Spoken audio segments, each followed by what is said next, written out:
Hello नमस्कार दोस्तों। ज्ञान संचार बाई बीएसपी यूट्यूब चैनल पर आपका हार्दिक स्वागत है। आपका हार्दिक अभिनंदन है। देखिए, हम हिंदी व्याकरण के अंदर अलंकार पढ़ रहे थे और अलंकार के अंदर हमने अनुप्रास अलंकार के 2 प्रकार पढ़े थे। आज हम अनुप्रास अलंकार का तीसरा प्रकार पढ़ेंगे। देखिए, हमारा टॉपिक चल रहा था अलंकार, और अलंकार का मैंने शाब्दिक अर्थ आपको बताया था कि अलंकार का शाब्दिक अर्थ होता है आभूषण।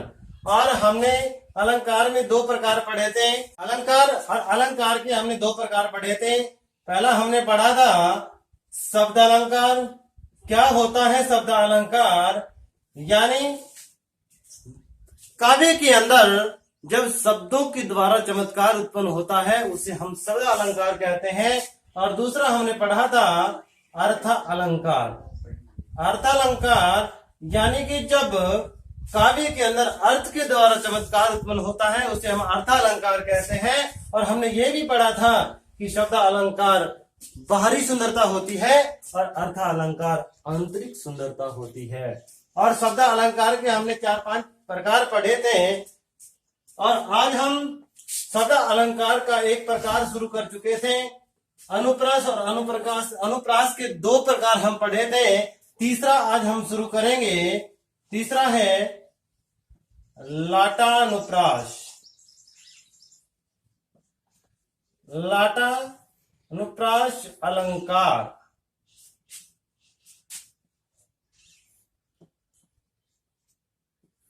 क्या होता है लाटा अनुप्रास? लाटा अनुप्रास अलंकार वो होता है जब वाक्य एक ही वाक्य 2-3 बार आ जाए या शब्द समान आ जाए, यानी एक ही शब्द 2-3 बार आ जाए और वाक्य के अंदर उसका अर्थ बदल जाए तो वो लाटा अनुप्रास अलंकार कहलाता है। देखिए, एक ही वाक्य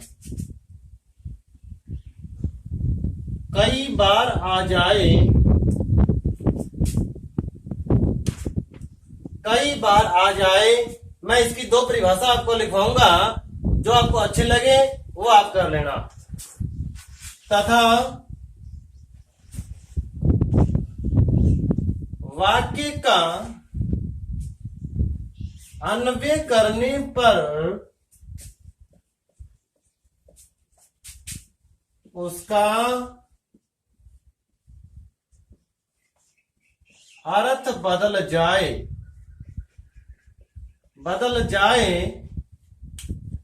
उसे लाटानुप्रास अलंकार कहते हैं। ये इसकी पहली परिभाषा। दूसरी परिभाषा देखिए, एक ही शब्द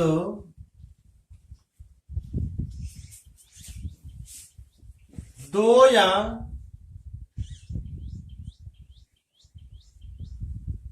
अधिक बार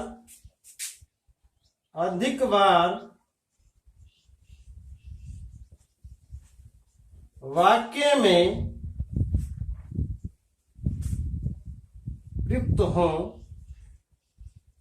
और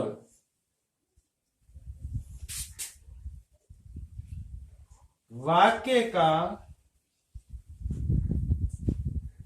अर्थ बदल जाए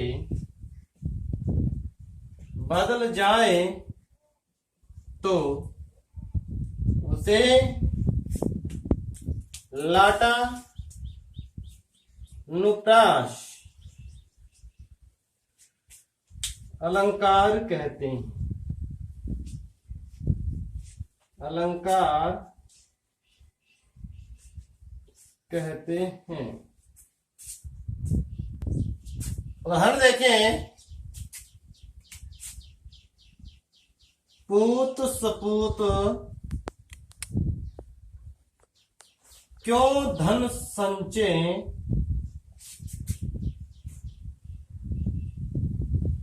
संचय, पूत कपूत क्यों धन संचय।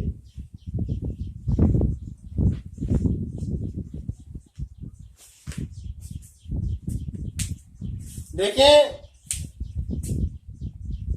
ये हमारा उदाहरण है और इस उदाहरण में देखिए पूत और पूत दो जगह एक ही शब्द सेम शब्द आया है, लेकिन इस वाक्य का इस हमारा ये उपवाक्य है और एक ये उपवाक्य है, तो इसका अर्थ बदल गया। कैसे बदल गया देखें, पूत सपूत, यदि पुत्र हमारा सपुत्र है यानी कि अच्छा है, तो क्यों धन संचय यानी कि धन इकट्ठा करने की जरूरत ही नहीं है, क्योंकि वो अपने आप ही अपनी नेक कमाई से उस धन को अपने आप अपना गुजार बसर कर लेगा, अच्छे से अपना गुजारा चला लेगा, धन इकट्ठा करने की कोई आवश्यकता नहीं है। दूसरा देखिए पूत कपूत क्यों धन संचय, और यदि पुत्र कुपूत है यानी कि नालायक है तो भी धन संचय करने का कोई फायदा नहीं है, क्योंकि वो उस धन को इकट्ठा किए हुए धन को संचय किए हुए धन को वैसे ही बर्बाद कर देगा। देखिए इसका अर्थ अलग है और इसका अर्थ अलग है, यानी कि जब एक शब्द दो तीन बार आ जाए या दो से अधिक बार आ जाए और उस वाक्य का अर्थ ही बदल जाए, वो अलंकार कहलाता है। प्यारे विद्यार्थियों, अनुप्रास अलंकार। चौथा है अंत्यानुप्रास अलंकार। अंत्यानुप्रास अलंकार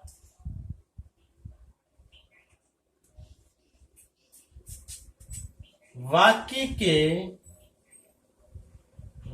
के अंतिम वर्णों या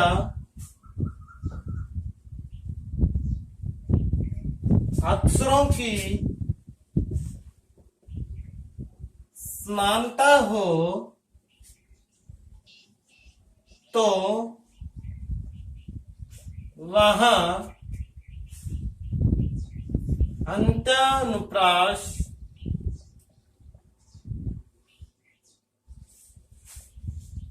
अलंकार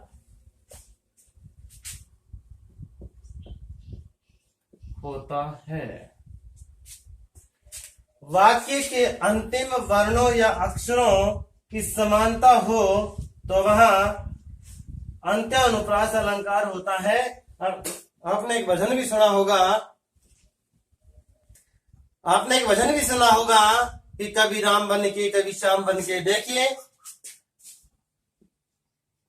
कभी राम बन के कभी श्याम बन के चले आना प्रभु जी चले आना। हाँ, ये सुना होगा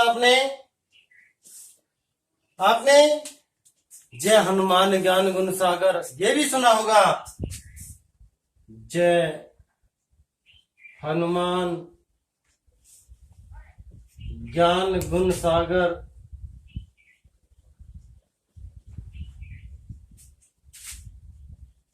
जय होती हूँ लोक उजागर, हूँ लोक उजागर।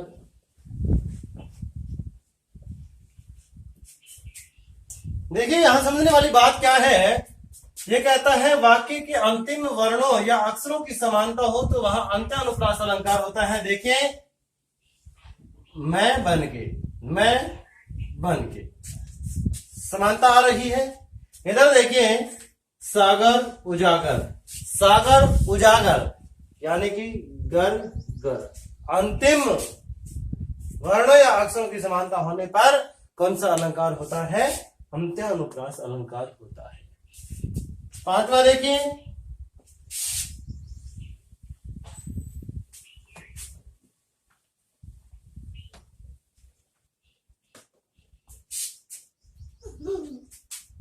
पांचवा है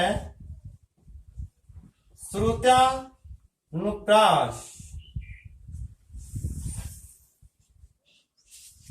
अलंकार। श्रुत्या अनुप्रास अलंकार क्या होता है? जब एक वाक्य के अंदर, एक वाक्य में, यानी वाक्य में एक ही उच्चारण या समान उच्चारण स्थान, समान लिख लीजिए, समान उच्चारण स्थान वाले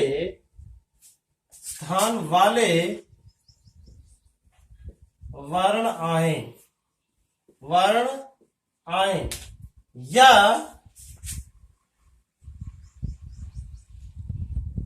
एक ही वर्ग के वर्ण आए, वहां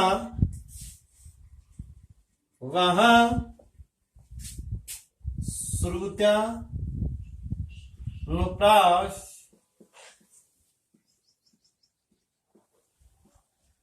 अलंकार होता है। यानी वाक्य में समान उच्चारण स्थान वाले वर्ण आए या एक ही वर्ग के सारे वर्ण, यानी कि कोई वाक्य है उसके अंदर एक ही वर्ग के सारे वर्ण हो। जैसे कि वर्ग में आपको करवा चुका हूं, क वर्ग, च वर्ग, त वर्ग, ट वर्ग, प वर्ग, इनमें से किसी या तो एक ही वर्ग के सारे वर्ण हो या समान उच्चारण स्थान के हो, यानी कि या तो सारे कंठ के हो या सारे तालु के हो या सारे वर्ण उस वाक्य के अंदर दंत्य हो या सारे ओष्ठ्य हो या सारे मूर्धन्य हो। जैसे कि एक फिल्म में गाना चलता है, दीदी तेरा देवर दीवाना।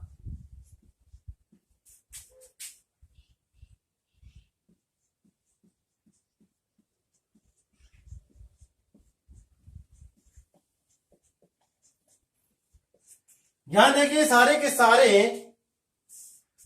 सारे कौन से, देखिए सारे ये तय वर्ग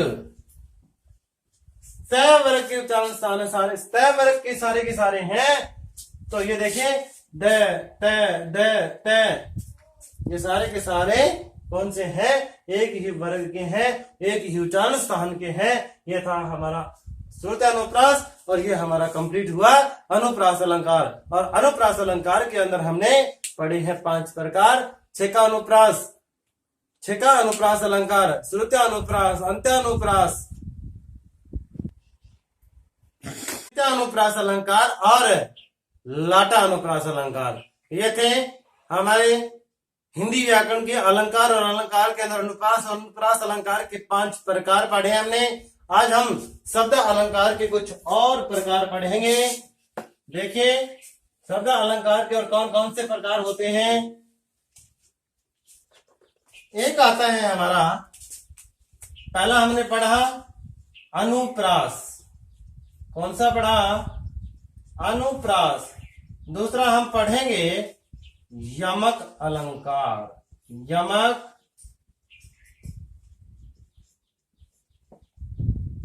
अलंकार, यमक अलंकार देखिए, वाक्य में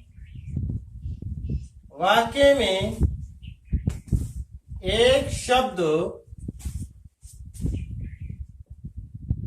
शब्द दो या अधिक बार आएगा और उसका अर्थ अलग अलग होगा। उसका अर्थ अलग अलग होगा। देखिए वाक्य में एक शब्द होगा, वो 2 या 2 से अधिक बार आएगा और जब जितनी बार वो आएगा उसका अर्थ भी उतनी बार अलग अलग होता जाएगा। एक हम वाक्य पढ़ते हैं, कनक कनकते 100 गुणे मादकता अधिकाए, यानी कि एक जगह कनक का सुगंधित है और एक जगह कनक का मतलब धतूरा होता है। और इसका बहुत ही इजी, बहुत ही आसान उदाहरण है काली घटा का घमंड घटा। काली घटा का घमंड घटा। देखिए घटा दो बार आया है, एक ये घटा और एक ये घटा।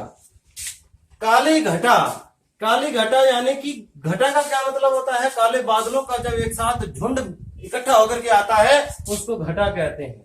यानी कि जब बारिश वाले बादल होते हैं और वो इकट्ठे झुंड बना करके आते हैं बरसने के लिए, उसको हम कहते हैं, बादलों के झुंड को घटा कहते हैं भाई, बादलों के झुंड को। और कौन से? पानी वाले बादल, यानी कि बरसने वाले बादल। और इस देखिए घमंड घटा, इस घटा का मतलब है कम हो गया, कम होना, कम होना।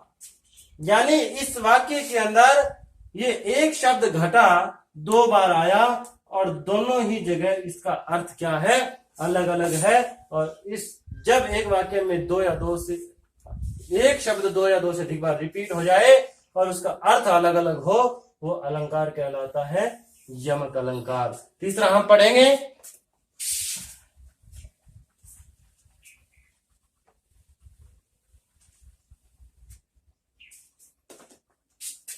तीसरा है हमारा सलेश अलंकार। सलेश अलंकार। और वैसे प्यारे विद्यार्थियों, सलेश का मतलब क्या होता है? चिपका हुआ, चिपका हुआ। क्या चिपका हुआ? यानी कि वाक्य के अंदर या तो शब्द होंगे या उनका अर्थ होगा। शब्द यानी कि एक शब्द के कई अर्थ चिपके होंगे, एक ही शब्द में कई अर्थ चिपके होंगे, उसे हम कहते हैं सलेश अलंकार। देखिए वाक्य में एक ही शब्द के कई अर्थ होंगे, कई अर्थ होंगे, वहां सलेश अलंकार होगा। सलेश अलंकार होगा, वहां सलेश अलंकार होगा। रहीमन पानी राखिए, बिन पानी सब सोन, बिन पानी सब सोन। रहीमन पानी राखिए बिन पानी सब सोन। रहीमन पानी राखिए बिन पानी सब सोन। पानी गए न उभरे, पानी गए न उभरे, मोती मानुष चून। रहीमन पानी राखे बिन पानी सब सोन, पानी गए न उभरे, मोती मानुष चून। देखिए जो ये पानी शब्द प्रयोग किया गया है, इस पानी शब्द का इसके अर्थ में क्या अर्थ होगा? इसके अर्थ में इसका होगा चमकना। यानी कि मोती क्या होता है? चमकता है। और पानी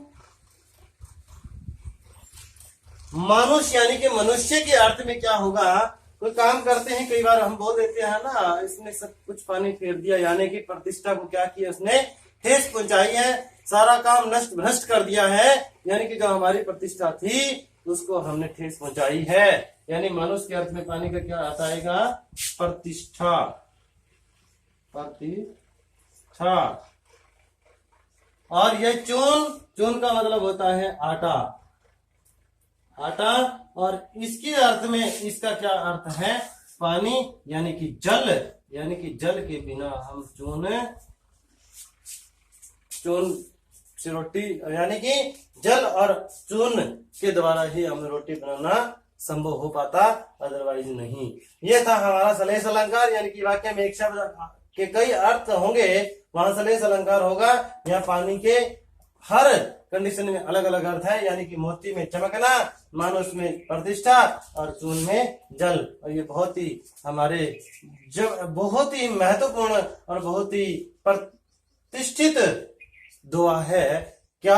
रहमन पानी राखी बिन पानी सब सोन, पानी गए न उभरे मोती मानुष चून। आगे चौथा शब्दालंकार का चौथा प्रकार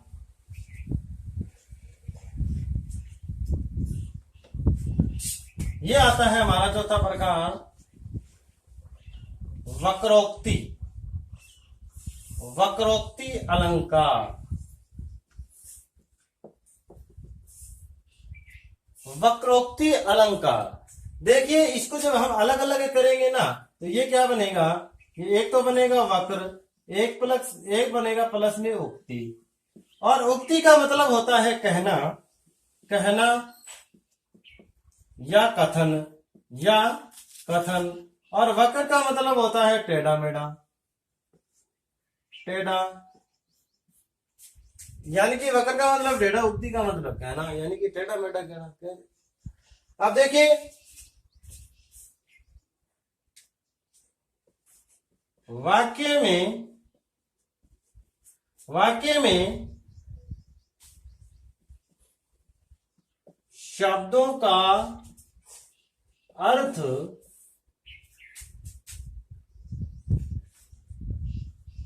गलत समझ लिया जाए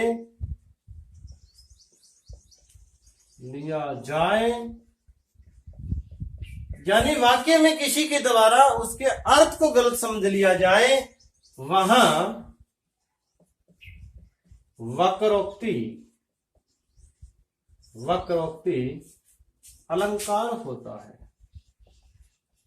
अलंकार होता है। और इसका उदाहरण देखिए बहुत आसान है, रोको मत जाने दो। रोको मत जाने दो, इसके कई अर्थ हो सकते हैं। देखिए आगे वाले समझने पे डिपेंड करता है कि रोको मत जाने दो। इसके दो अर्थ निकल सकते हैं, यानी कि रोको मत, यानी कि इसको मत रोको, इसको जाने दो। इसको रोको मत, यानी कि इसको मत रोको, इसको जाने दो भाई। इसका एक अर्थ ये भी हो सकता है और इसका अर्थ ये भी हो सकता है, इसको रोको मत जाने दो, यानी कि इसको यहीं रोक लिया जाए, इसको आगे मत जाने दो, इसको आगे मत जाने दो। इसके दो अर्थ हो सकते हैं, यानी कि आगे वाले के ऊपर समझने पे डिपेंड करता है कि वो इसको किस वे से लेता है। रोको मत जाने दो, यानी कि इसको मत रोको जाने दो, जाने वाले में ले रहा है, या इसको रोक लो यहीं मत जाने दो, इसमें ले रहा है। ये था हमारा वक्रोक्ति अलंकार। इसके बाद आता है पांचवा और शब्द अलंकार का अंतिम प्रकार पुनरुक्ति अलंकार। इसके बाद आता है हमारा पुनरुक्ति अलंकार। पांचवा पुनरुक्ति अलंकार। यहां भी देखें पुनः उक्ति, इसका यहां भी क्या है, पुनः प्लस उक्ति। पुनः यानी कि फिर से, उक्ति माने कहना, यानी कि फिर से कहना, यानी कि दोबारा बार बार कहना, बार बार एक ही बात कहना, बात कहना, यानी कि बार बार एक ही बात को कहना। इसका उदाहरण देखिए, धीरे धीरे फिर बढ़ा, धीरे धीरे फिर बढ़ा, धीरे धीरे फिर बढ़ा चरण। देखिए धीरे, और यहां चलो मैं ऐसे लिख देता हूं इसको, धीरे धीरे धीरे। देखो एक ही बात दो बार रिपीट हुई है, इसलिए यहां कौन सा अलंकार हुआ, यहां हुआ पुनरुक्ति अलंकार। हम लिखते हैं प्रातः प्रातः, सुबह सुबह, सुबह सुबह हमें शेयर करके आनी चाहिए, सुबह सुबह ये बोलते हैं। ये हमारा होता है पुनरुक्ति अलंकार। और इसी पुनरुक्ति अलंकार के साथ हमारा आज का अलंकार और अलंकार में शब्द अलंकार का पार्ट कंप्लीट होता है। नेक्स्ट वीडियो के अंदर हम आपके लिए अर्थ अलंकार को लेकर के आएंगे। इस वीडियो के लिए इतना ही। ये वीडियो आपने यहां तक देखी, आपका बहुत बहुत धन्यवाद। आप शेयर करें इस वीडियो को, कमेंट करके आप हमें ये बताएं कि ये वीडियो आपको कैसे लग रही है। ये वीडियो यहां तक देखने के लिए आपका बहुत बहुत धन्यवाद। नमस्कार।